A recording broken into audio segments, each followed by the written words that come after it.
Hello, everybody. Welcome into another episode of the Couch GMs podcast. It is Friday, November 19th, 2021. I'm your host, George Kerth. Unfortunately, Cody Roadcap cannot be with us because water and keyboards do not mix. Take note, everybody. But we got Tyler Snyder in the house. Tyler, how's your keyboard? My keyboard is fine, George. I'm just happy to be here. It's really nice not being the Couch GM that's missing this time. Although we are going to miss Cody, I'd much rather it was you that couldn't be here. But, you can't always get what you want. So we're here. I can just leave right now and just let you just talk at the people for the next hour if you want me to do that. Yo, I got this. All right, mute myself here. Go ahead. That's fine. We'll keep you. The fans at home love you. I'm not sure why, but they do. Oh, how sweet. Okay, well, I'll tell the fans then what we're going to hear this week. We're going to talk a couple NFL news and notes, and we're going to break down Week 11 with every single matchup, telling you who to start, who to sit, and giving you our best advice. Make sure you check us out on thecouchgms.com and on our social media channels for even more news and advice than you get on the show here. With no further ado, let's jump into NFL news.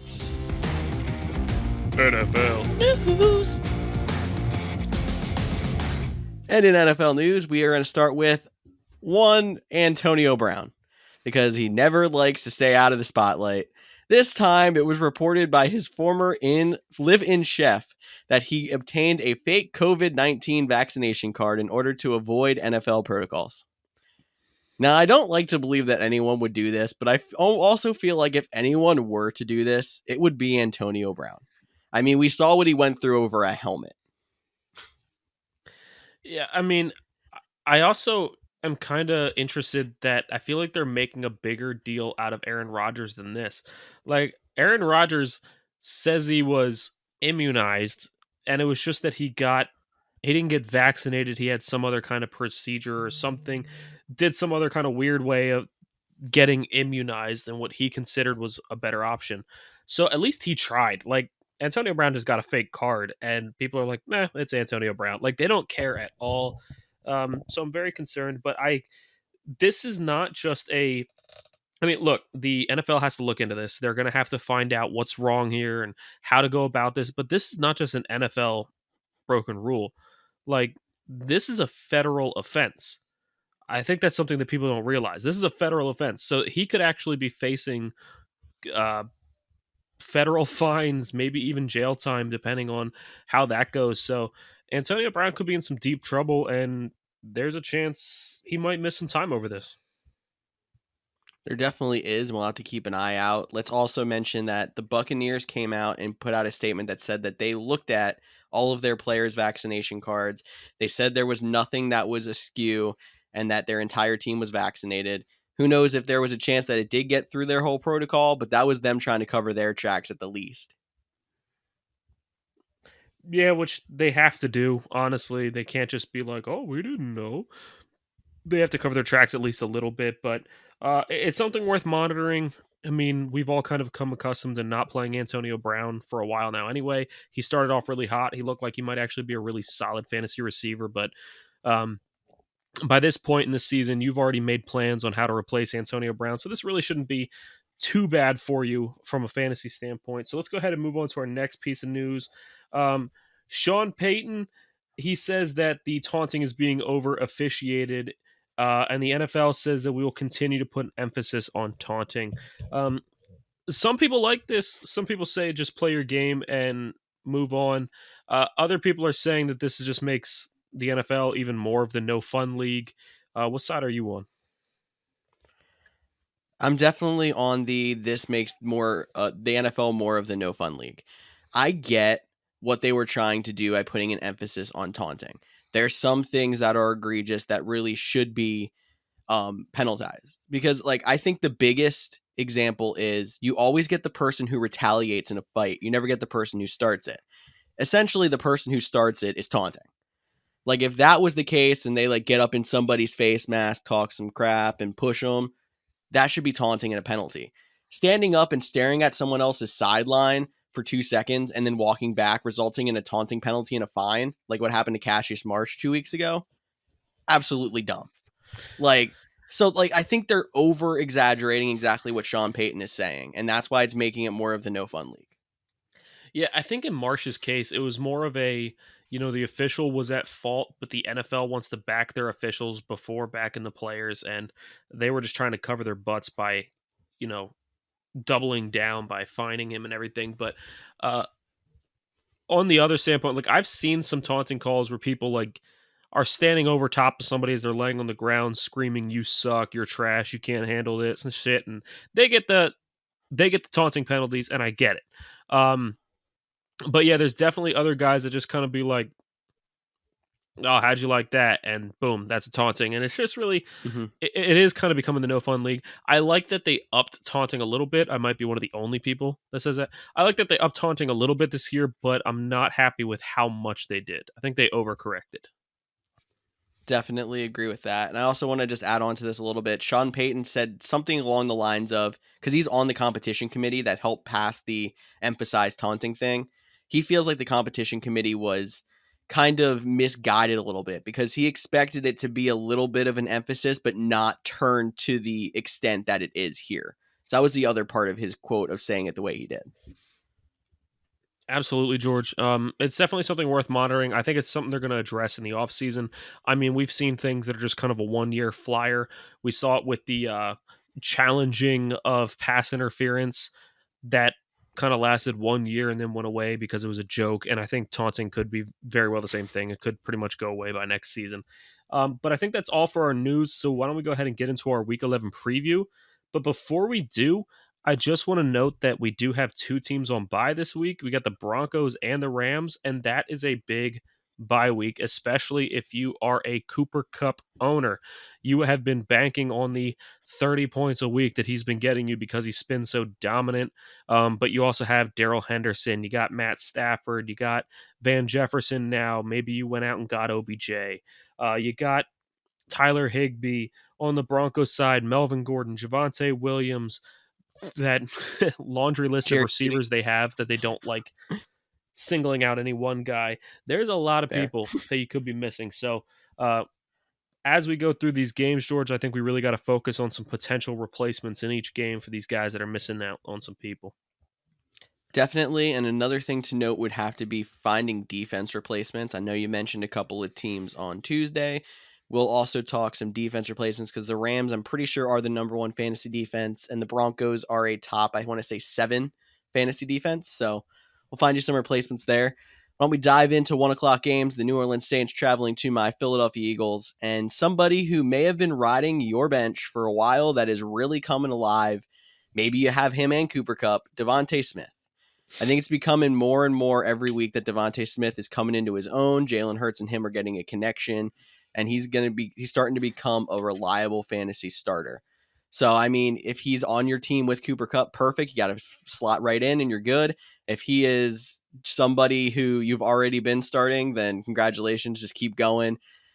The only thing that would concern me then is his bye week and the week right before the fantasy playoffs, but we'll talk about that later. Devonta Smith is someone that's really coming on, and I don't feel like he hasn't been talked about all that much because we started to count him out early in the season.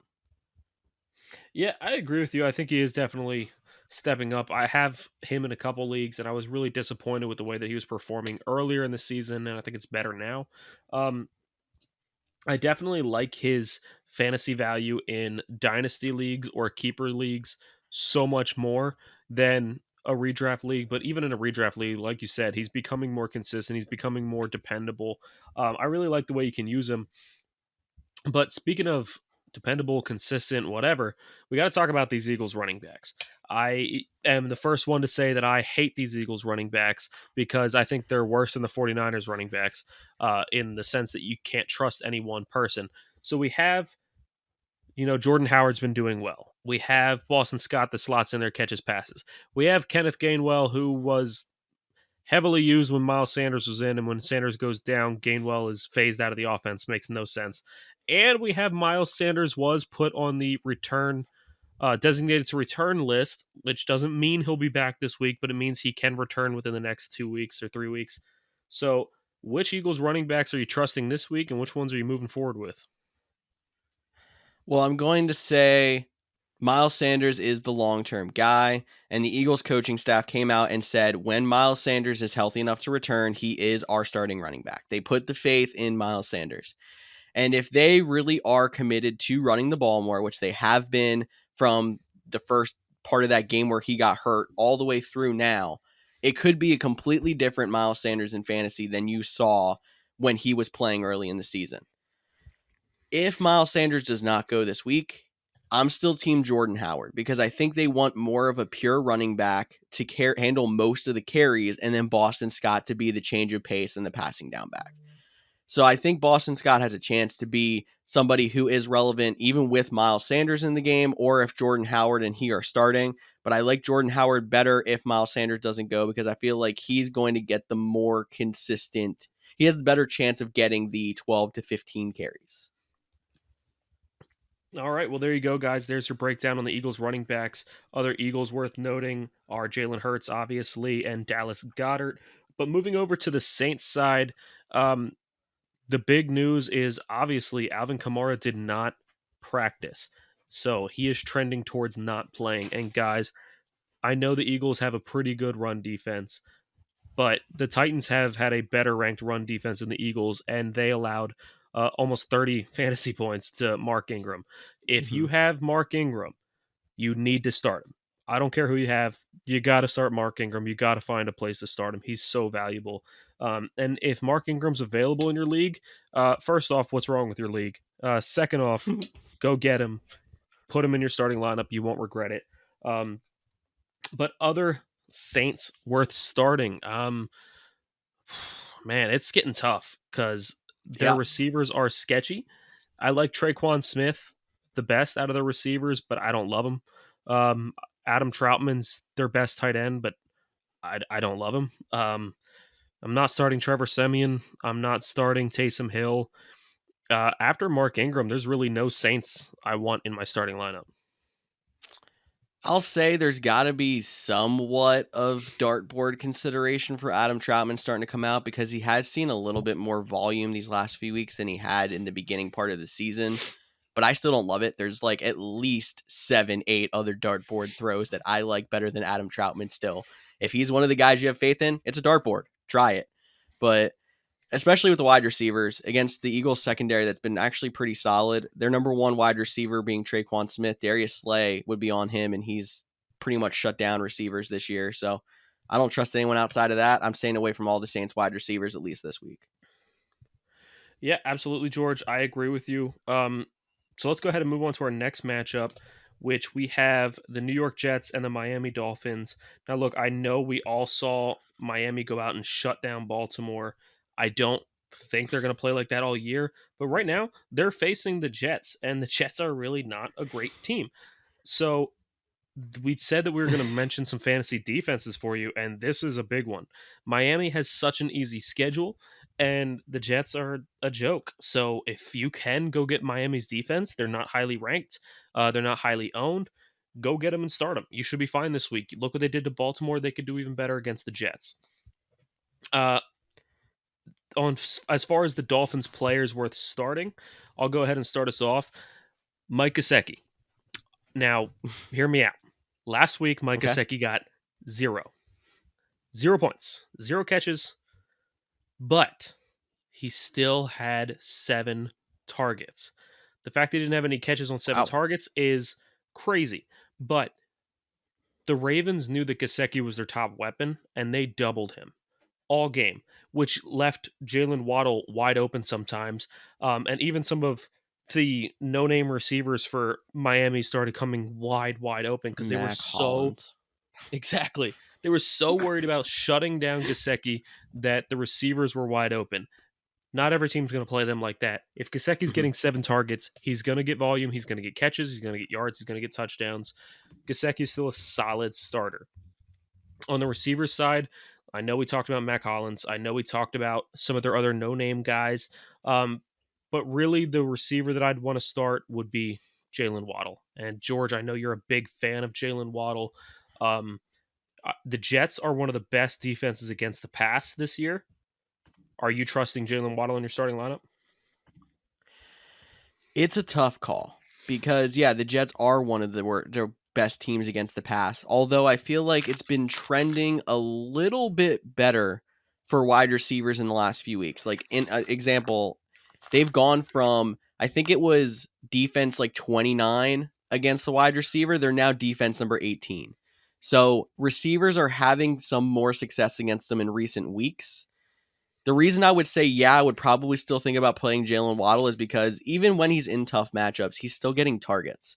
And as long as Will Fuller's not there, he's basically the only trustworthy wide receiver consistently. He's going to get targets, and that volume is enough for me to put him in my lineup against a team that the running backs just feast on. So I think we have to talk about running backs here next. Running backs. All right, let's go ahead and talk about running backs. Gaskin, I don't love him. He has been. Where's Cody when you need him?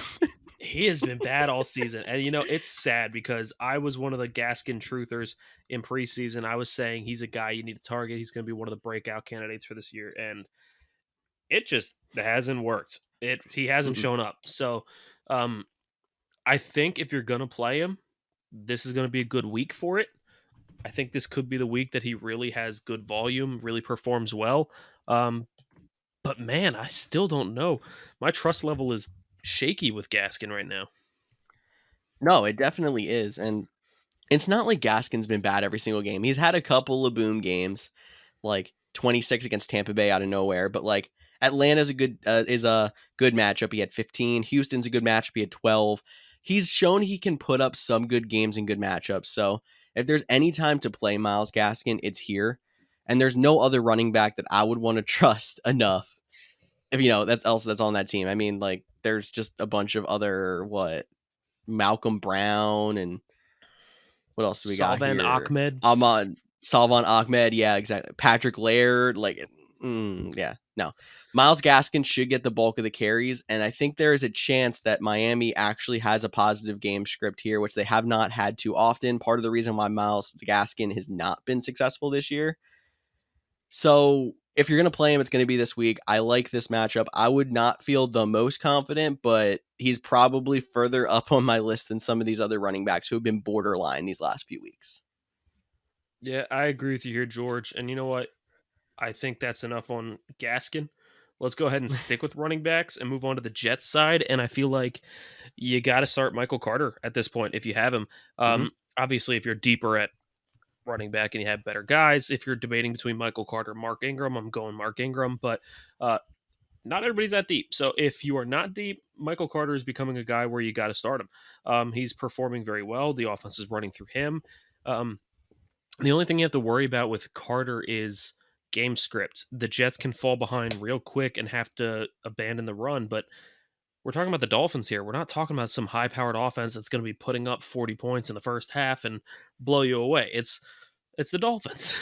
They're still not great. They won last week because their defense was shut down. So I think Carter's going to be used all game. He should be able to find more holes than what the Ravens were able to find, and I think he's worth playing. But George, how about some of the other guys on this team? Do you like Elijah Moore? Do you like the tight ends, the receivers?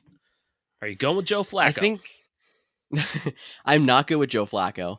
As much as he did not look bad in limited playing time in the preseason and in the couple of relief appearances, no, I'm not playing Joe Flacco. Forget that. I'm going to start with the other running back, Ty Johnson. The Jets, when they are down, tend to use Ty Johnson a little bit more. He's not somebody who gets enough consistent volume for me to want to play him. I think it's Michael Carter or bust when it comes to their running backs. Their wide receivers, I would like Elijah Moore more if Corey Davis was still out of the lineup. But with Corey Davis being back, I almost feel like their offense has kind of shifted from they were putting so much focus on getting the ball to Corey Davis to start the season. And then when he was out, there was so much focus on getting Elijah Moore the ball. When they're both in, they're just kind of eating each other's targets and they're both just washing themselves out. So until they make the conscious effort to target the rookie or they make the conscious effort to try to get the ball to the veteran again, I don't like playing any of their wide receivers, even though Miami is not a bad matchup for wide receivers. I agree with you, George. I mean, look, if you're a Cooper Kupp owner or maybe you're a Jerry Jeudy owner and you've been starting him, if you're really looking for a receiver to start this week, Elijah Moore, you could definitely do worse. He's going to get enough playing time that he should be able to get you some value. But I agree with you, George. I think his upside is pretty limited, especially because I think last week was a little bit of a fluke, but I do think that you got to take into account that Lamar Jackson couldn't find anything against this Dolphins defense. So now we're just going to kind of expect the Jets to suddenly do it, Joe Flacco to do it. Yeah, it's going to be hard. So I would try to shy away from this matchup.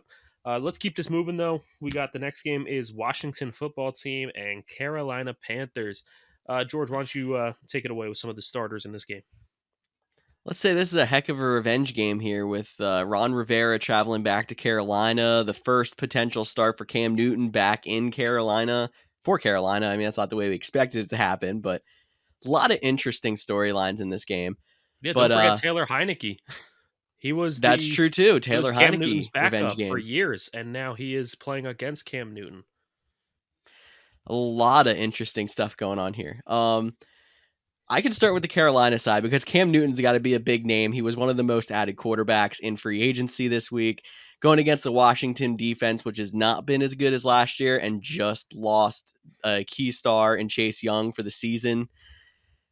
Part of me is feeling like there's a momentum going here that Cam Newton's not a bad play this week because there's going to be so much emotion that you see revenge games all the time happen where, players go off and that's the only good game they've had all season. Even though Carolina was where Cam was, going against Ron Rivera, he's got to view it as a revenge game because Ron Rivera is a big reason why he left Carolina to start with. I kind of feel like I like the stream of Cam Newton this week because of all the emotion and the fact that Washington's defense is all beat up and depleted. What do you think? Yeah, I think this week is a good time to use Cam Newton. I think the offense is definitely running through Cam Newton right now. They want to get him involved. They want to prove that he is the guy. But worth noting, I know the trade deadline is coming up in most leagues if it didn't already pass in your league, but Cam Newton should be a trade high candidate if he performs well this week. It's hard to trade a guy who just came off the waiver wire for a lot, but you might get something out of him. Man, I wish Cody was here because I got to bring this up. Last season, Cam Newton came out in week 1, and everyone was like, I don't know what to expect from Cam Newton. I don't know what to expect from him. Week 1, he absolutely dominated. He just set the world on fire. He put up big points, and it looked like Cam Newton was back. And then Cody and I completed a trade where he had this receiver who didn't really do too well in week 1. So he traded him to me for Cam Newton straight up. His name's, what is it again? It's, Stephon Diggs. Yeah, he traded me Stephon Diggs for Cam Newton straight up. And I ended up beating him in the fantasy championship because Stephon Diggs went off and Cam Newton was droppable on his team. So I got to bring that up. But I say this not to pick on Cody, but because Cam Newton came out last season, week 1, set the world on fire, and then fell off and showed that he is really past his prime. He showed that he was looking really good last week. He might even show it again this week, but don't trust Cam Newton long term. He is still the same Cam Newton you saw struggle last year. He's not going to suddenly be magically better. So tread lightly with him moving forward. Definitely, but sticking with this week, if I'm on the Cam Newton train, I feel like I have to be on the DJ Moore train. And somebody who I'm watching extremely closely, probably not starting, but thinking about adding or keeping as a stash, Robbie Anderson. Cam Newton threw one touchdown pass last week, and it was to Robbie Anderson, and it almost looked like Robbie Anderson was like in shock, like, I did a thing. Because we all thought the same thing. Well, that helps nobody anymore. If you would have done that week 1, how many people started Robbie Anderson? He's on the waiver wire everywhere now. And there's a chance even if Cam Newton falls off, Robbie Anderson becomes a relevant fantasy player again. So keeping a very close eye on him, but probably not starting him this week.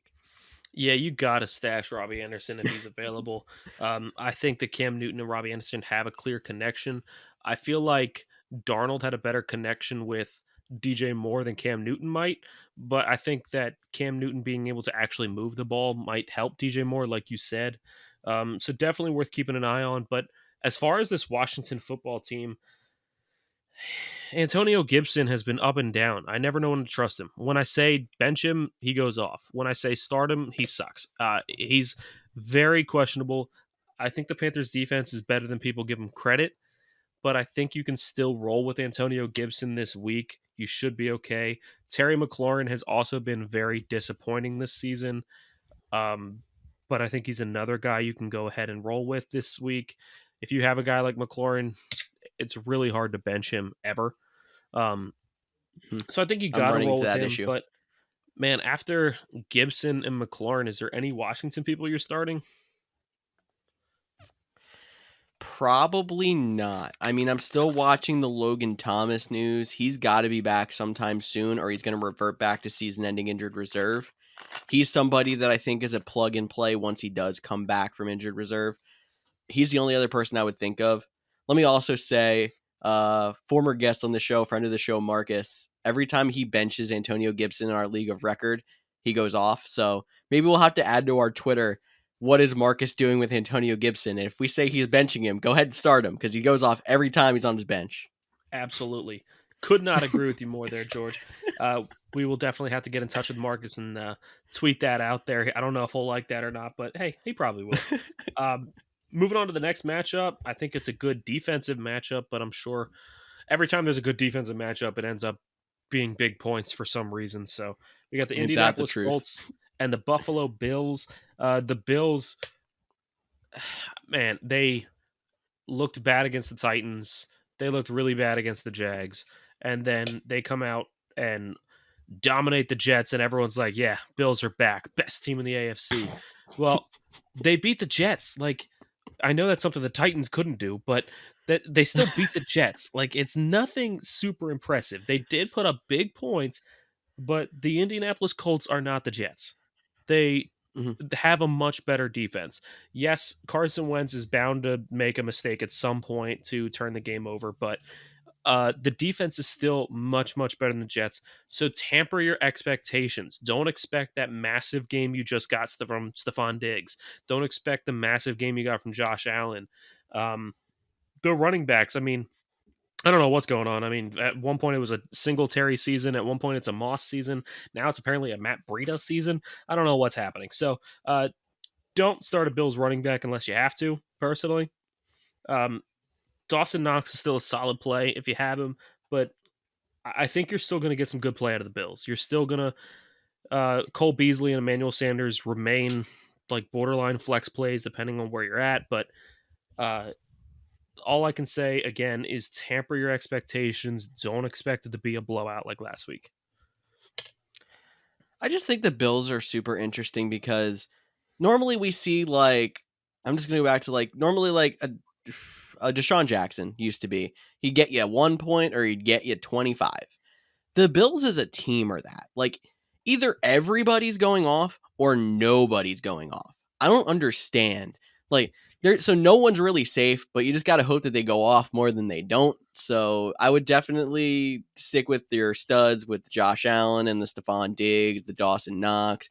You can think about flexing Emmanuel Sanders and Cole Beasley, like you said, but definitely temper your expectations. I think that can transition us into the Colts side because there's a very interesting matchup here with Jonathan Taylor, who is the number one fantasy running back now this year. He finally passed Derrick Henry in fantasy points, going against the number one rush defense in the league in the Bills.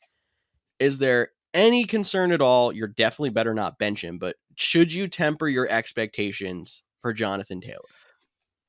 I would say temper your expectations a little bit. This might not be one of his biggest weeks, but the Colts want to run their offense through Taylor. If he's not running the ball, he's catching the ball. So he's going to get his volume. He's going to get his time. And I think the Colts are just trying to prove that Jonathan Taylor is a better running back than Derrick Henry at this point. Because every week the Colts have to post the stats of, oh yeah, he has the same yards, but he has this many less carries. That's not the point. That doesn't make you a better running back. But that's an argument for another time.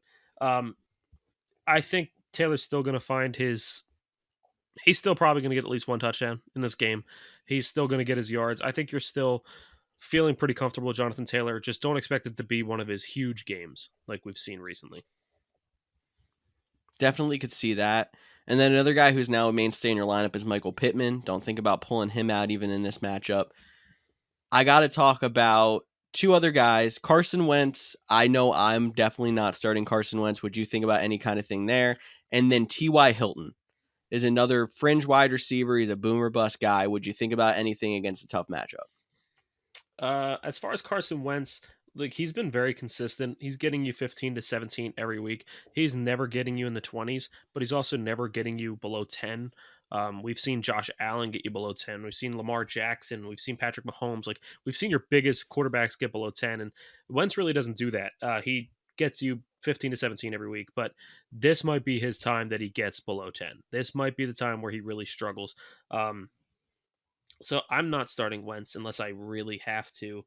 And honestly, we're only missing 2 quarterbacks on bye, possibly 3 if Lamar Jackson can't go with his illness. It's definitely worth monitoring, but I don't think you have to start Carson Wentz this week, most likely. And if you don't have to, don't start him. And as far as T.Y. Hilton, I'm not putting him in my lineup until I see him fully healthy, complete an entire game, and be heavily targeted. As of right now, I have no trust in T.Y. Hilton. I'm with you on both of those. I think that can move us on then to our next game, and someone I want to go to bat for. We got the Detroit Lions at the Cleveland Browns. You went to bat for Mike Gaseki earlier in this show, a tight end who has been pretty good, had 7 targets, no catches. I want to come to bat for TJ Hawkinson because I feel like because he's on the Lions, he immediately loses all credibility. No one was complaining about TJ Hawkinson the previous 3 weeks when he had 11, 9, and 11 targets. He was putting up 10 plus fantasy points for your fantasy team. He puts up a 0 last week, which you got to expect. Number 1 out of tight ends and number 2 out of Lions. And immediately everyone's off the TJ Hawkinson train. We have to remember this guy is a top 7 fantasy tight end. People with his skill set don't come around too often. Don't oversell on TJ Hawkinson. If he's someone you have on your team, he's going to win you weeks. He's going to get you zeros, and you hope they don't lose you weeks. It's just how it's going to go. He's probably going to do better than the average tight end 75% of the games. You just have to roll with it and take the L when you have to. Yeah, the issue with Hawkinson is not... See, with Gaseki, he got 0, but he had 7 targets. Hawkinson only had 1 against Pittsburgh, which is definitely concerning. However, in the 3 weeks before the bye, he had 11 targets against Cincinnati, 9 targets against LA, and then 11 targets against Philly. He's getting the volume. The other thing you have to look at, which if you remember last week, I said, I don't like Hawkinson this week. Like, I know Hawkinson's been consistent and solid, but I don't like him. I wouldn't play him.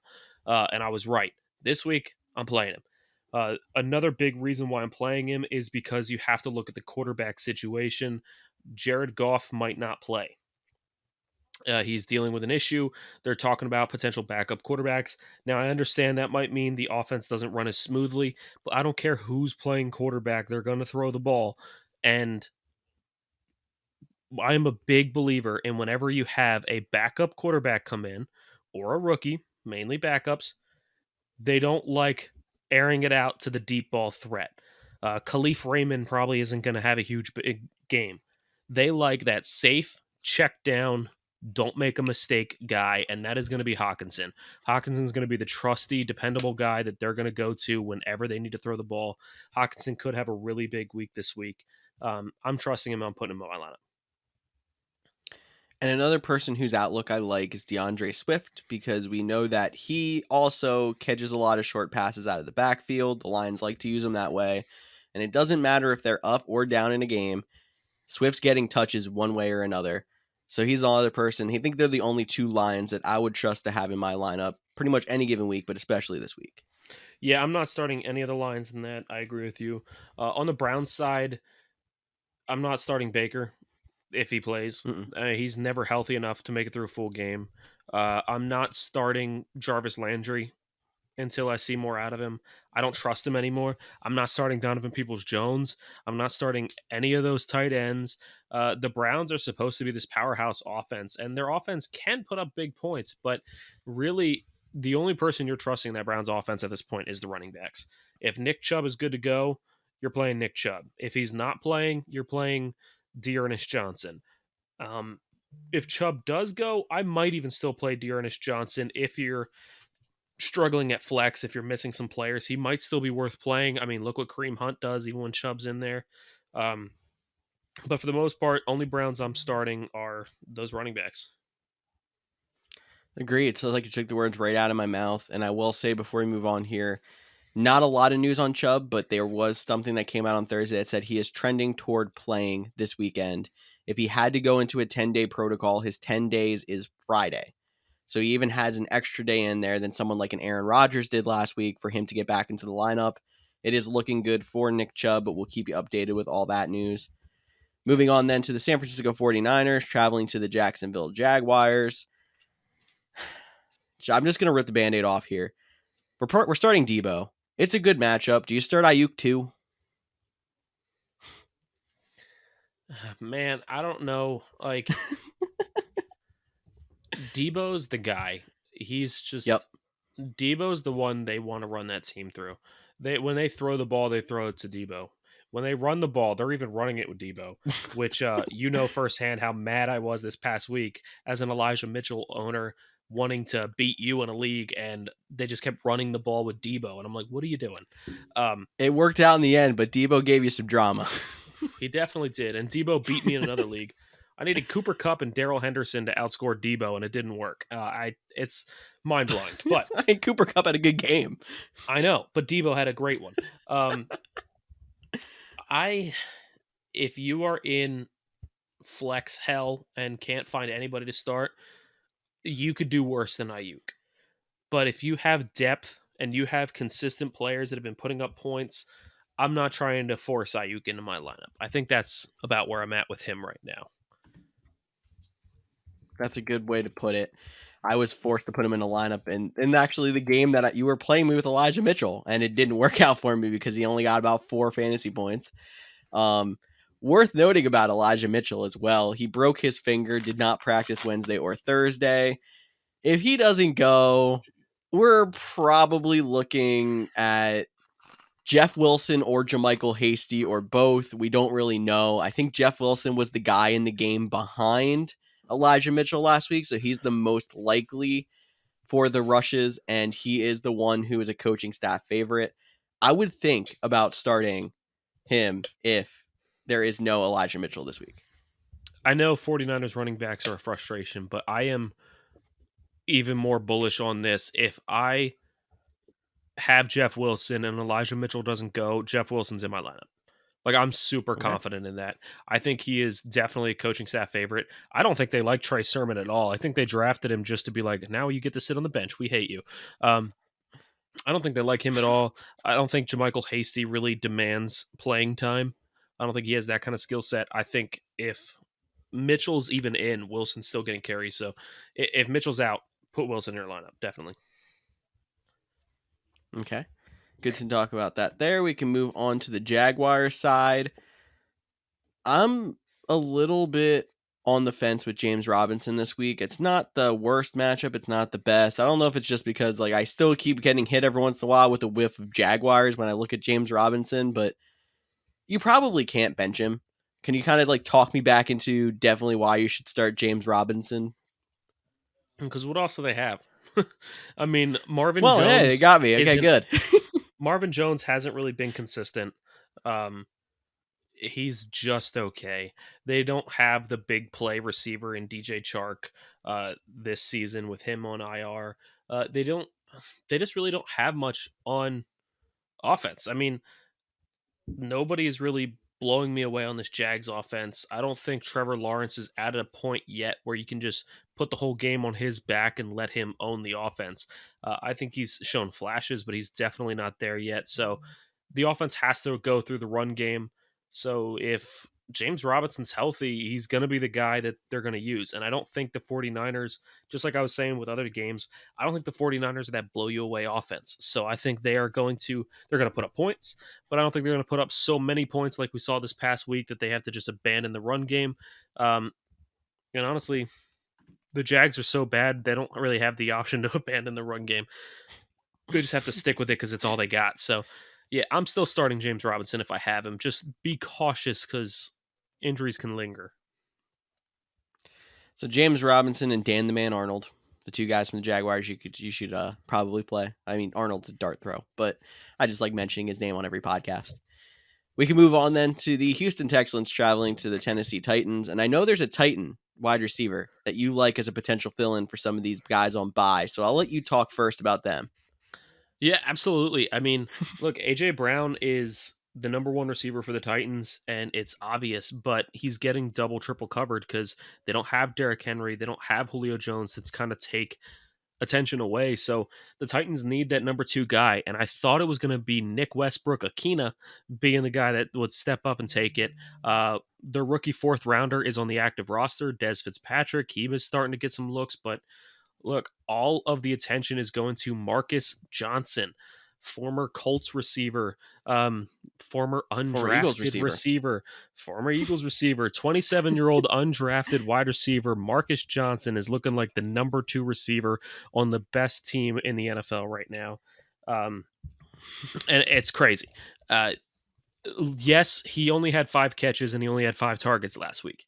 And his targets have been up and down the past few weeks. But the thing to note is every single drive the Titans scored points on this past week, Marcus Johnson had a catch on that drive. The Titans were in 3 really key situations where they needed a first down on third down. They didn't go to AJ. They didn't go to one of their tight ends. All 3 of those key third downs, they threw to Marcus Johnson.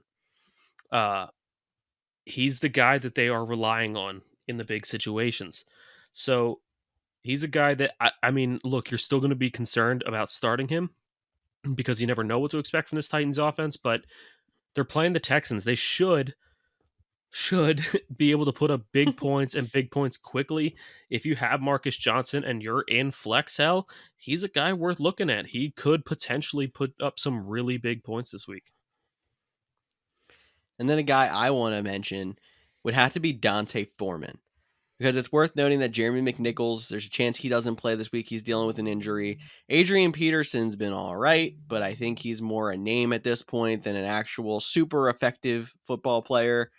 Dante Foreman has been as impressive in this stint with the Titans as he has been in his entire career, because he hasn't seen many chances and hasn't been super effective.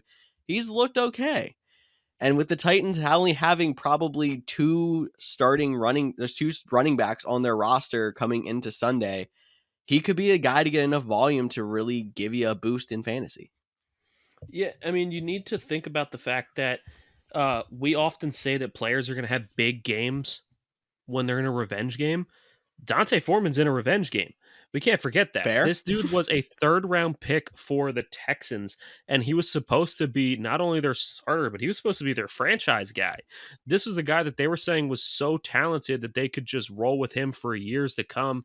Had some off-the-field issues, and just like NFL teams do, the second there's a hint of trouble, they just cut ties with the guy and let him go. And Foreman has struggled to find his way back. He played his first time back last season with the Titans, looked good in his short stint. And now he's really looking like he's ready to take on a much bigger role in the absence of Derrick Henry. Yes, he was a former 3rd-round pick, cut, missed time, but this isn't some old dude that's coming back. He's 25.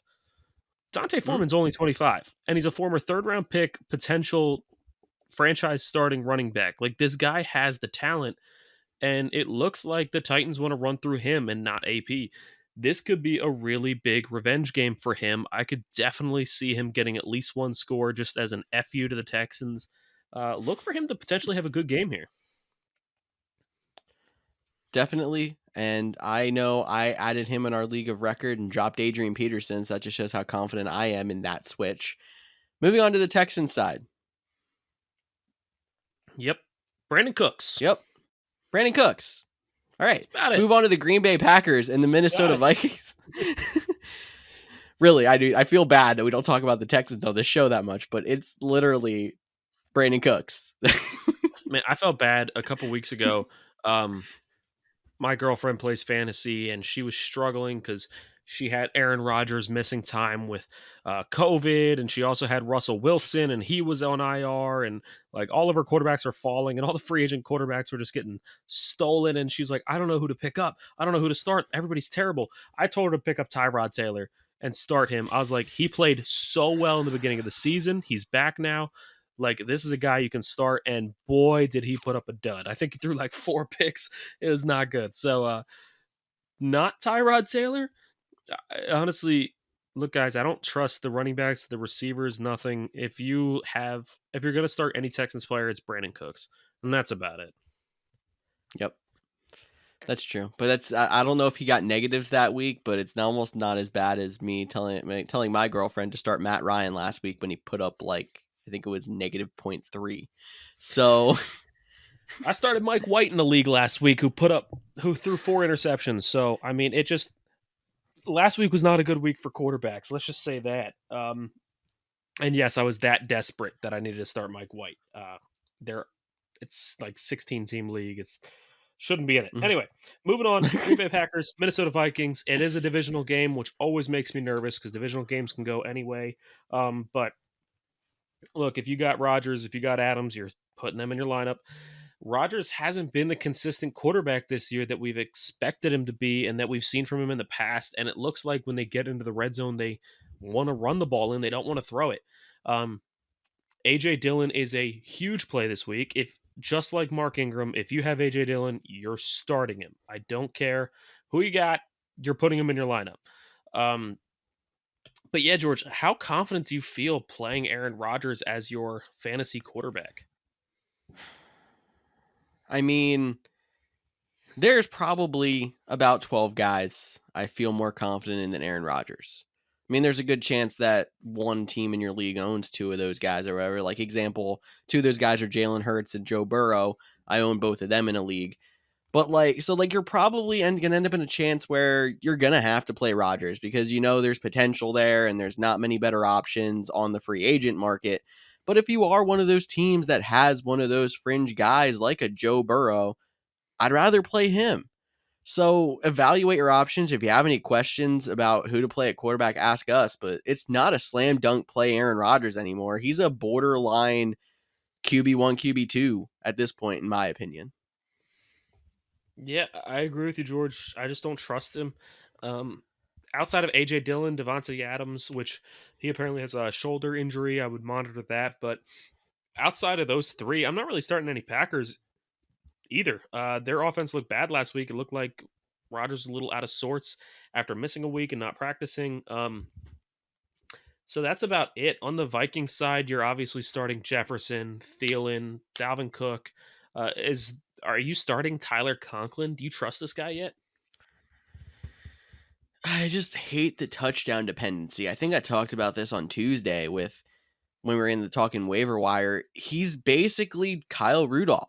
And I hated playing Kyle Rudolph because he's going to get 2 catches a game. But there's a good chance that one of those catches is a touchdown, or you're just going to happen to hit that week where he scores the touchdown. And I don't think we're really missing too big of tight ends on buys this week. I mean, Noah Fant, he's probably guys in your lineup most weeks. Higbee is But, yeah. I mean, I probably would still try to shy away. I like some of the other options on the dartboard that get more targets consistently. But if you're one of those people that's confident that Conklin's getting a touchdown or 2 this week, you could go worse. He's scored so many touchdowns that, yeah, there definitely is a chance he gets you a decent game at tight end. It's literally a dart throw.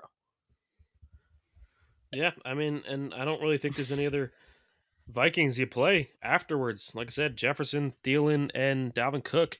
If you really need a quarterback, you could do worse than Kirk Cousins, but he's still not a thrilling quarterback, which is just funny. Cousins and Rodgers, between the 2, I'd rather play Rodgers. I think that's a good way to mention because Cousins is probably available in some leagues. It's just funny to me because you think about it and it's like, you have to start Justin Jefferson. He's this big play threat. You have to start Adam Thielen.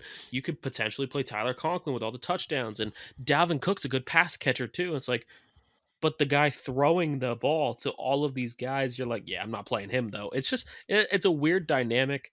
But look, we're both in the same boat there. Yeah. Let's go ahead and move on to the next game, which I think is a trap game. It's going to be less of a trap game if Lamar misses. It's going to be more obvious that it could go either way. But I think The Baltimore Ravens could potentially lose to the Chicago Bears this week. I think the Bears are on the upswing. I think Fields is really taking a step forward.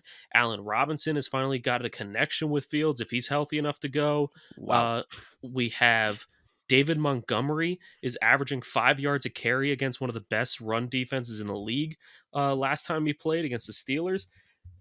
Look, the Bears offense is starting to click, and the Bears defense has always been good. Not fantastic, but it's always been good. So Baltimore Ravens potentially a sick Lamar who hasn't been practicing. Look what Dak looked like after not practicing. Look what Aaron Rodgers looked like after not practicing. Look what Russell Wilson looked like after not practicing. These are great quarterbacks that when they don't practice, they don't look fantastic. So Lamar not practicing with this illness, it's a potential trap game. I would definitely watch this one closely. Definitely. I'll start breaking down the Bears side a little bit first.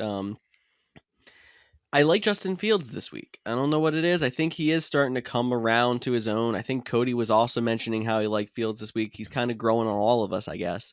Allen Robinson, if you're in flex hell, maybe. I feel like sick almost saying to even think about starting Allen Robinson just because of how toxic he has been to your fantasy lineup this year. But he was finally starting to get involved. I saw him run a route more than 10 yards. Like, have you seen that? Like, I almost screamed like a little girl when I saw him run a route more than 10 yards. They're finally giving him opportunities, which is huge. And I think Yeah. it also really helps that Darnell Mooney looks really good also. I think Mm-hmm. it's no longer just focus on Allen Robinson and shut him down. Now it's focus on Allen Robinson and Darnell Mooney, and we have to watch the run game. So I think it's opening up a lot in that passing game, and it's really going to help Allen Robinson take a step forward. But maybe it's because I like this guy too. Another guy who started to show a flash is Cole Komet. I saw in the preseason Justin Fields and Cole Komet hooking up every other play, and I was all in. And then Justin Fields looked flat as he came in at quarterback this year. Now that he's starting to come around, so is Cole Komet. So I'm not saying start him this week, but he could be a potential dartboard ad in future weeks. And then the other thing I want to mention before we move to the Ravens side is David Montgomery is somebody who should be high on your buy list. Number one, he's just coming back from the injury. He might not have his full value yet. Number two, his schedule for the rest of the season is pretty much a cakewalk. Mm-hmm. He's got, I think, 2 tough matchups left. He's got Arizona and Minnesota are the only 2 tough matchups left. Green Bay in there as well, but I don't think Green Bay is super great against the run game for fantasy's sake. His last 2 games of the fantasy playoffs are against Seattle, who's been bad on defense against the run game, and New York Giants, again, awful. He's somebody you should try to buy in your leagues because I remember last year he was a league winner. This year, I could see a complete repeat. Yeah, and the other thing to think about is a lot of these running backs that we talk about playing, they end up losing value because they have a second running back that takes touches. Where Khalil Herbert had looked really, really good while Montgomery was out, but once Montgomery was back, Herbert was nowhere to be seen. It's still the Montgomery show. They still want to run through him, and with that pass game opening things up, they can't just stack the box against Montgomery anymore. Montgomery's probably one of the most underrated running backs in the NFL, and definitely one of the biggest underrated running backs in fantasy. I agree 1000%. Go buy Montgomery. Start Montgomery if you have been waiting this time for him. It's time for you to start making a comeback. Expect big things. But let's jump over to the Ravens side. It's so much Bears talk. I feel like I'm going to get a headache. On the Ravens side, you're definitely starting Mark Andrews. Mm-hmm. I think we're confident enough at this point that you're definitely starting Marquise Brown. Mm-hmm. And Lamar is an obvious play. But I know you like Rashad Bateman a lot. I know he's a potential flex play for you. But I'm more interested in the running back situation. Potential return of Latavius Murray. But we have seen a hot Devonta Freeman. Who are you starting? Are you starting either of them? What's your value here? I mean, If I had to pick one of the group, it would have to be Devonta Freeman because I feel like he's been the most effective of the group. He's the one who deserves the lead back carries, even with Murray coming back. But Murray coming back concerns me because it is another, again, lead back in the room. They could decide to give him the carries. It could end up being a split of like 8, 8, and 6 or whatever. I guess Le'Veon Bell was actually cut this week, but we could see Tyson Williams come back in and get a couple carries. It's not like you're down to 2 backs. I'm trying to avoid it. If I had to pick, I'd pick Freeman with low confidence. It's also worth noting if you were thinking about flexing Bateman, he has the same illness as Lamar. I'm pretty sure he missed practice Thursday, so he's probably someone that's out of my flex conversation, and it's all in on Hollywood Brown this week. Fair enough. I found it really funny that it wasn't that long ago that we weren't just debating. We were legit arguing over which running back in the Baltimore Ravens offense was going to be the guy. I know one of us said Latavius Murray, one of us said Le'Veon Bell, and the other one said it's got to be Tyson Williams. And we argued so hard. And now after all of this, it's Devonta Freeman. It's so annoying. Like, this is why I don't like the Ravens. But that's it for our 1:00 games. Hallelujah. Let's go ahead and move on to our 4:00 games. By this point on Sunday, the Titans won again, and they maintain the #1 spot in the NFL. We had another Couch GM sweep also. Let's just say that. Let's say that. That'd be nice. So we got the Cincinnati Bengals at the Las Vegas Raiders. Hoorah. What an exciting game. The Bengals, you're starting Joe Mixon. You like Joey Burrow. Jamar Chase is an obvious start, but are you starting Higgins? Are you starting Tyler Boyd? Are you starting CJ Uzama? I know Cody's all in on Evan McPherson, which is saying a lot because Cody hates kickers, so that's worth noting. Yeah, it is definitely worth noting that Cody said, if I'm going to pick up a kicker in our league of record because I hate kickers, I'm picking up Evan McPherson because I like him so much. So take that how you'd like. I don't think I would pick up Evan McPherson, but do whatever you want with kickers. It's not going to kill you, I don't think. When it goes to the wide receiver talk, take your pick, throw your dart. I mean, you could make arguments to play either Tyler Boyd or T. Higgins in your flex. I'd probably lean slightly towards Higgins. I think this is a matchup the Bengals should score points. There's a chance that all three of them are relevant. And then when it goes to CJ Uzama, he is a Tyler Conklin or a Kyle Rudolph, in my opinion. He's such a boom or bust. He's either going to catch a 60-yard touchdown or he's going to get no catches. And I hate that. You already heard me say it. So feel free to throw him on your dartboard, but I think I would rather go for a dartboard option that gets more consistent points. I agree with you there, George. One of the more frustrating guys this year has been Josh Jacobs, moving on to the Raiders side. But I feel like if you have Josh Jacobs, unless you are really stacked, you're probably still starting him. You probably don't have the people able to just bench him. So Josh Jacobs is in my lineup. Darren Waller, again, another frustrating guy. He's been boomer bust this year, which we hate to see. But after that, we need to talk receivers. We know what happened with Henry Ruggs. He's out. We have Desean Jackson there now. He had the one really big play and then just handed the ball over to the other team when in one of the weirdest plays I've ever seen. It was strange. I feel like I've seen Desean Jackson himself do that twice in his career. So pretty much. We have Hunter Renfrow, who is worth looking at. We have Brian Edwards, who's worth looking at. There's a lot of receivers that are this close to being a solid fantasy starter, but none of them are really taking that leap to solidify that spot. So if you have to take a chance, knowing that, people need flexes this week, which Raiders receivers would you be willing to flex this week? Well, Hunter Renfrow is no doubt the safest option. He's somebody who I'm debating flexing on a normal week at this point, just because I feel like he's getting enough volume to have that chance.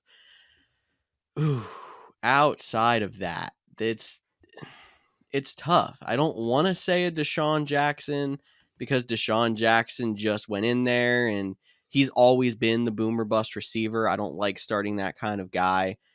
I guess it has to be Bryan Edwards. I was a little bit excited that they targeted Bryan Edwards before the fourth quarter, but I'm still not confident of that either. Like then after I say that, I'm like, but Desean Jackson has a better chance of scoring scoring on a big play.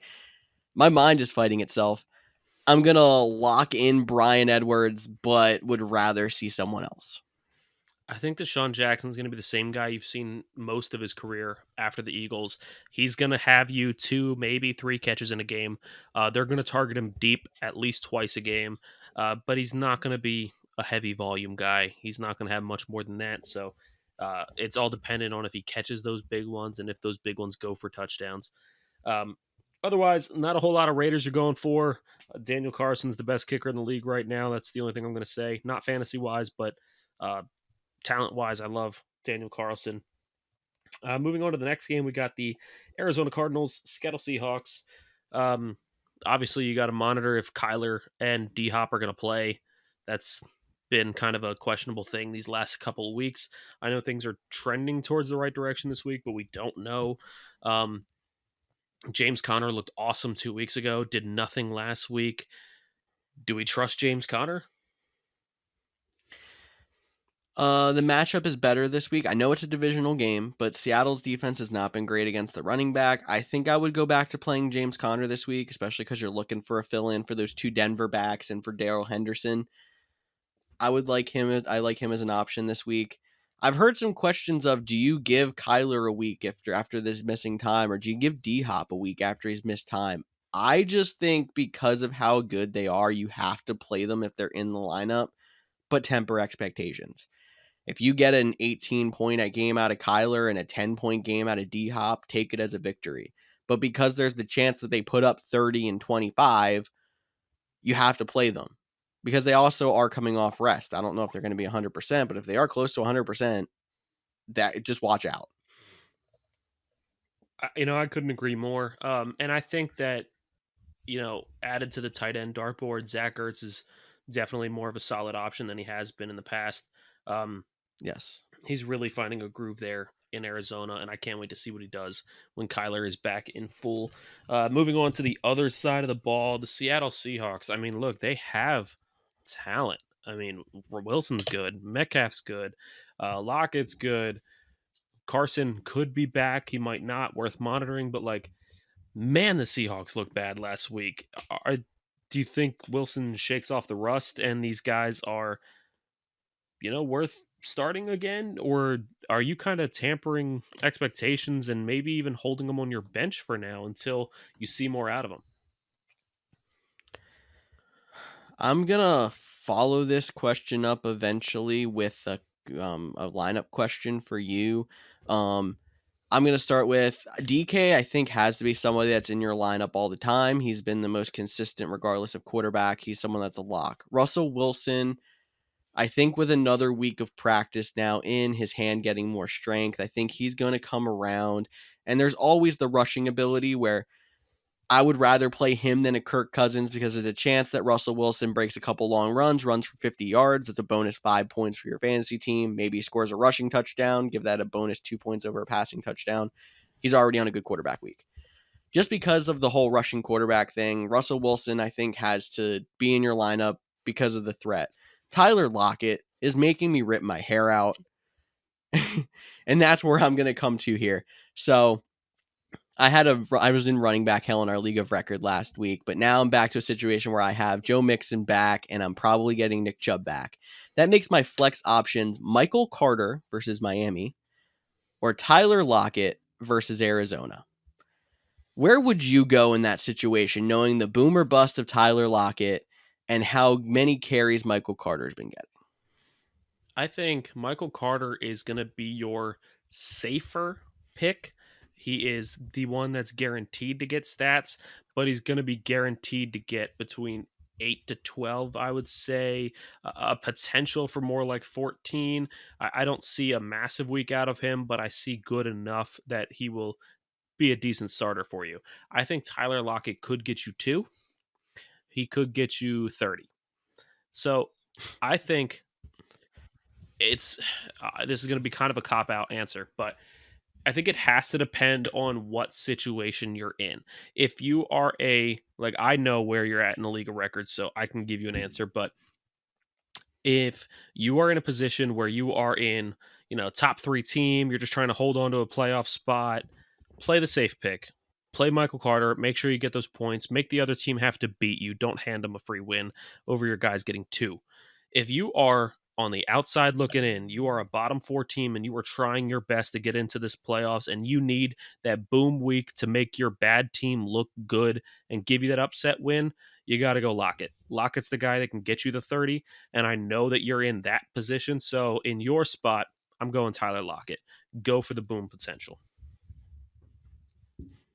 Okay. So I think that pretty much wraps up the Seahawks. A lot of boomer bust over there. We can move on then to our Seahawks last. Oh, okay, go ahead.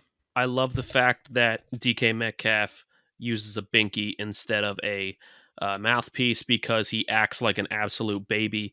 I don't know what he's doing. He's in his own head. He's got to stop fighting, coloring his hair weird colors, and just focus on actually playing football for a change, because he is not the DK Metcalf I remember, but he is 100% a baby, and I'll say that to his giant overgrown face too. He can come here and I will probably cry, but that's not the point. We'll post that video on our Twitter. No. I just wanted to say that I'm just getting frustrated with DK. Every week it seems like something else. He's more worried about extracurriculars, and he's like, I love a guy who's emotionally invested in his game, but he needs to just focus on football right now, because the Seahawks are not where they need to be. He's not in a position where he can be getting thrown out of games, even if they're out of the game. He's not in a position where he can be focusing on trying to fight and everything else. He needs to just focus on playing the game properly and getting the Seahawks back to a winning team, because right now, they're on the outside. They might not get in. But that's my little rant. It's over. Moving on to a game where you are probably betting the over.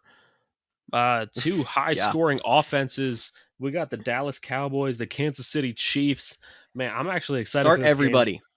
This is going to be a shootout, and I love it. I feel like it's going to be like a 45-40 game, but would probably means it's going to be like 17-7, usually how it works. So we don't start Michael Gallup and Josh Gordon, and no? Probably not. Okay. Look, I think on the Cowboys side, it's obvious. You're starting Dak, you're starting Zeke, you're starting Cooper most likely.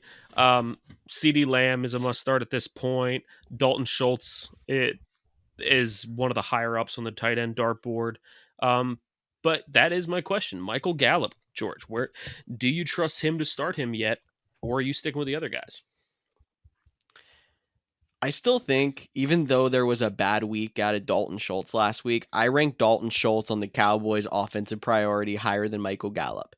And I'm a big advocate of too many cooks. I don't care if they put up 45 points. The only team that I trust starting 5 skill position players outside of the running back position is the Bills. It's not the Cowboys.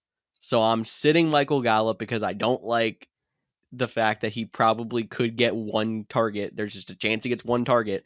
I'd rather start Dalton Schultz in the other group and just stay away from Michael Gallup. But Michael Gallup is a great hold if you're in a situation where you have one of the other Cowboys receivers, or you have somebody like that's sketchy and you might want to play one of them if there's an injury to one of the other receivers in that offense. Yeah, I agree with you, George. It makes me nervous because I hate having so many mouths to feed. Zeke has been frustrating because he puts up good points every week, but you always have Pollard that's stealing some touches. You want to trust Cooper, but then you got CeeDee Lamb. You want to trust Lamb, but then you got Gallup. You want to trust all 3 of them, but then you got Schultz. It's too many mouths to feed. And the bad thing is wide receiver trios, like I preached in the preseason. And there's so many players you're starting from that team that if the Cowboys put up a dud like they did 2 weeks ago, you lost. That's it. It's just there's so many people that are hurting from it. On the Chiefs side, look, again, the obvious ones. You're going Mahomes, you're going Kelsey, you're going Hill. Running backs, I'm not going to say definitely start anybody because it's worth monitoring right now. You got CEH potentially coming back this week. He should be returning this week. You got Darrell Williams there. They might still hold CEH out another week. Monitor the running back situation. If CEH is playing, I think he's going to be the starter. That's the guy I'm rolling with. If CEH is not playing, Darrell Williams is still a good play. Just monitor the running back situation. We'll obviously update you on our Twitter page. But George, is there anybody else, any other pass catchers on this team that you like? Maybe a Byron Pringle? I don't know. It's interesting that Byron Pringle has been more relevant than Mecole Hardman. But I think that alone tells you that I don't feel confident playing any of them. I'd almost feel more confident playing a backup tight end because I feel like they've had so many random tight ends whose names I've never heard of before scoring touchdowns this year. But I'm also not doing that. I think I'm just sticking to the basics when it comes with the Chiefs, starting Kelsey, starting Hill, starting Mahomes, and just touching on CEH really fast. It really stinks that we can't see his practice reports because he's still in injured reserve. They don't have to log them. The only thing we've got is a Wednesday press conference from Andy Reid who says, we want to see how CEH's knee holds up in practice this week. So yeah, we'll definitely keep you updated on our Twitter when we hear more Friday or Saturday. I think he has to be activated from injured reserve Saturday at like 2:00 or something like that for him to be eligible to play. Yeah, like I said, monitor it. We'll keep you updated on Twitter. But George, I think that does it for our 4:00 games. It's time to move on to Sunday Night Football, which is the laughable Pittsburgh Steelers right now versus the LA Chargers. Steelers side, there's no way in hell that I'm starting Big Ben ever. You got to We've start gotten Najee to that Harris. point. Harris is one of the best running backs in the league. He might win Rookie of the Year over some of these rookie quarterbacks, over a Mac Jones, over a Kyle Pitts. He might win it. He's definitely worth monitoring. But receivers-wise, I think you got Deontay Johnson, and that's it, man. I'm not really starting anybody else outside of that. On the receiver side, only other guy that I would like catching the ball is Pat Freiermuth, and I think this is a good matchup for him. He could have a really good week. The Muth is Luth, as I've heard people say. That's painful. Update on Chase Claypool. He was limited participation in practice on Thursday, so he's trending towards possibly playing. But yeah, like I'm with you. I'm starting Freiermuth. I'm starting Deontay Johnson. I'm starting Najee Harris. I really wanted to like Chase Claypool when I heard the Juju was going down for the year, but it's just been awful. So until further notice, he's on my bench. Yeah, I agree. I'm not starting Claypool either. There's other options if you are in FlexL that I would start over Chase Claypool, which just sounds crazy. I would start a Marcus Johnson over a Chase Claypool, which just sounds crazy to me, but I would. There's people in the next game I will actually say I would start over him too. We can get to that then. We will get to that. First, move on to the other team, the LA Chargers. George, since this is your closet favorite team, why don't you go ahead and hit us with the I know Cody's not here, but I'm going to say it anyway. Why don't you go ahead and hit us? Oh, I knew you weren't going to let me get away with it for a week. Your obvious plays: Justin Herbert, Keenan Allen, Austin Eckler, Mike Williams. On the teeter-totter, leaning towards start this week. And I think that pretty much does it for me. I'm staying away from the tight ends for now because the Steelers do have a tough defense. And I would probably pick one sketchy player against that kind of defense, and that would be Mike Williams this week for me. So I think that pretty much wraps it up. I think it's pretty straightforward on the Chargers. Yeah, I mean, it's definitely questionable on whether you can trust Mike Williams or not every week, but I think he's trending back in the good direction this week. All right, let's finish it up. Monday Night Football. The New York Giants, Tampa Bay Bucks. I so hope that the Giants are still Brady's kryptonite, and he ends up losing. It's the this NFC game. East, I said last week, so we're right back in the wheelhouse.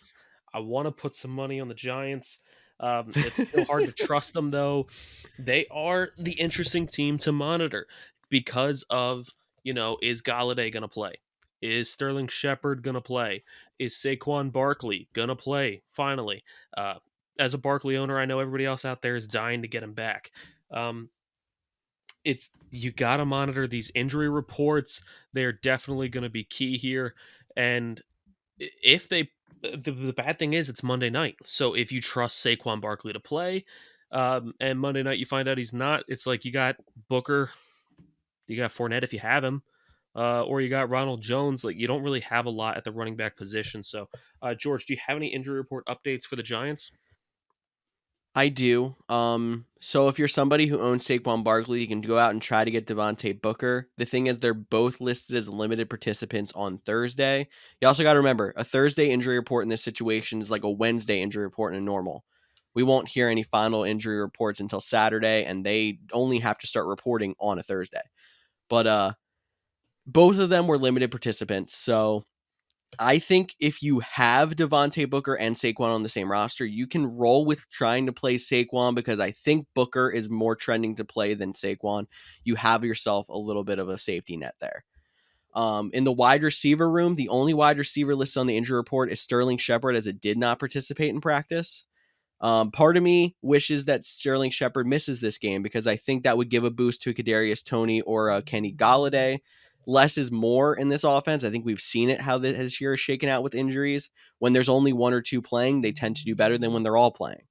So we'll keep an eye on that. Obviously, a long way to go to Monday night.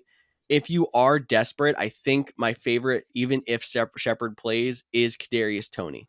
So I think he would be my guy that I would feel most confident flexing in a pinch. Yeah, and I want to say that, the Bucks have been one of the best run defenses. We've heard all the stats before that they don't allow good rushers, and their defense is so stout that they don't allow points. But Washington's not that great of a team. Gibson's had a down year, and he went off against the Bucks. Taylor Heinecke is not that impressive, and yet the passing game worked really well against the Bucks. So I think you can have a little bit of confidence to start some Giants here. It just sucks that their whole team is questionable. But like garbage time is your best friend if you're playing the Giants too. Like especially if you're playing a Giants pass catcher. Who cares if the Buccaneers go up 45-7? If they want to throw the ball 30 times in garbage time and Kadarius Toney gets a touchdown that time, I don't care how he gets his 20 fantasy points. If he gets them in the fourth quarter, let it happen. Yeah, absolutely. But I think that's enough of a bad team in the Giants. Let's go to the Bucks side. The receivers. I mean, George, I'll ask you for the injury reports again, but last week we saw some injured receivers. We didn't know if we'd see some Tyler Johnson, maybe we'd see somebody else. But I think on the Bucs side, you're rolling with Fournette by this point. You still can trust Brady even after a bad week. Godwin, man, he's been up and down this year, but I think you got to trust him. Antonio Brown, I know, is going to be out. We talked about that situation earlier. Gronk should be back this week, I believe, based off the injury report. That's a huge tight end returning, but George, hit me up on some of the other injuries for this team. So I think you did about as good as I'm going to. I'm going to try to go off of my memory from Twitter earlier today because, of course, the Buccaneers are the one team that has not posted the Thursday injury report yet. Antonio Brown was definitely did not participate with his ankle injury, even set aside his legal issue now or whatever issues going on with his COVID situation. So I do not expect him to go this week. Chris Godwin, I believe, did not practice, but he was trending towards a game time decision kind of play. So I would avoid him if you were thinking about playing Godwin. And then Rob Gronkowski, I think, was listed as a limited participant. So he is trending towards the go side. And he's probably somebody you could find a replacement for on the free agent market if you do want to try to go with the Gronk. If he ends up not playing for some reason, you go with an OJ Howard and just kind of hope, really, because their tight ends have had some success in his absence. It's not your best play, but he's somebody you probably could roll with because you can have a safety blanket most likely sitting out there on free agency. But I want to ask you, so if there's no Antonio Brown and if there happens to be no Chris Godwin, not only do I think it's a good game for Evans again, is there any other receiver you like in that offense? The guy that I like after Chris Godwin, if he doesn't play, is Tyler Johnson. I think that Tyler Johnson has a connection with Brady.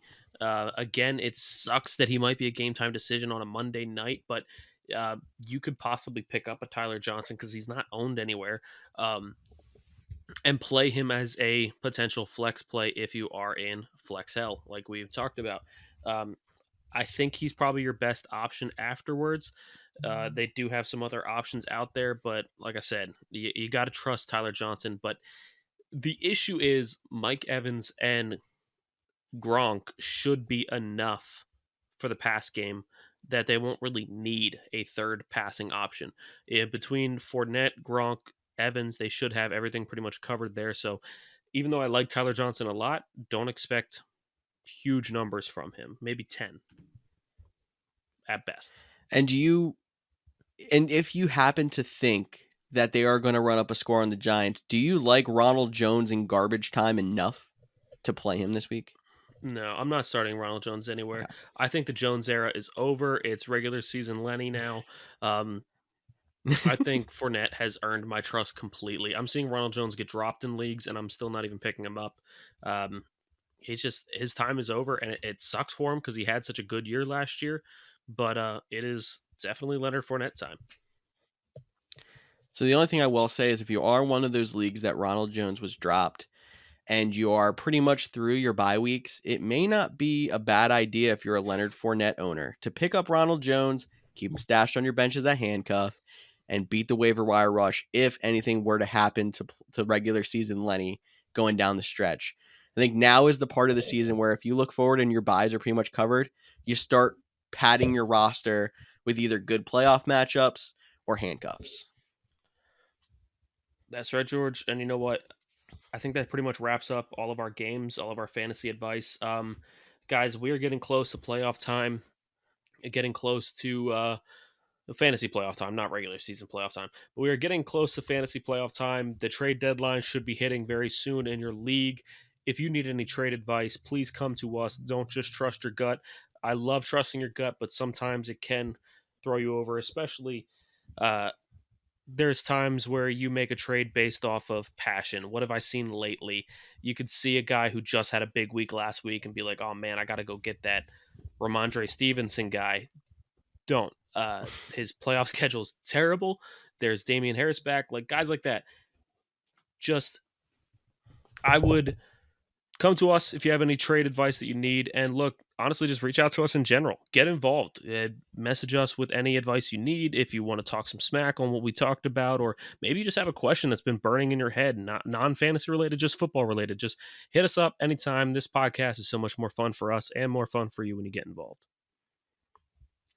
And thank you one more time for listening into the Couch GMs podcast. For Tyler Snyder and Cody's keyboard, I'm George Kerth, and we'll see you all next week.